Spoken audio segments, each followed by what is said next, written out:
আজ থেকে প্রায় 1370 কোটি বছর আগে বিগ ব্যাংয়ের পর থেকেই এই মহাবিশ্ব সম্প্রসারিত হয়ে চলেছে। অণুপরমাণু থেকে নক্ষত্রপুঞ্জ বা নীহারিকা সৃষ্ট জ্যোতির্ময় বস্তুনির সবকিছুই এই মহাবিশ্বের অন্তর্ভুক্ত। যখন আমরা বলি মহাবিশ্ব সম্প্রসারিত হচ্ছে, তখন বুঝতে হবে এই সম্প্রসারণ প্রচলিত ধারণার মতো নয়।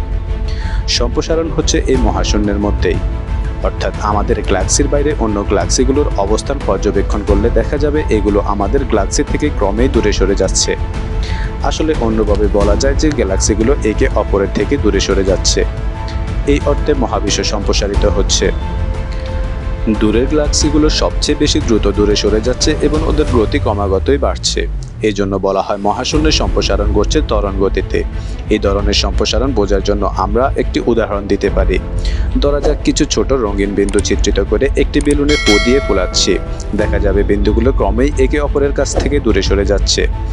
মহাশূন্য এইভাবে সম্প্রসারিত হচ্ছে, সংকুচিত হওয়ার প্রশ্নই আসে না। তবে যেসব গ্যালাক্সি নতুন নতুন নক্ষত্রের জন্ম দেয় সেগুলো আকৃতি সংকুচিত হতে পারে বলে মহাকাশ বিজ্ঞানীরা মনে করেন। এটা মহাবিশ্বের সংকোচন নয়।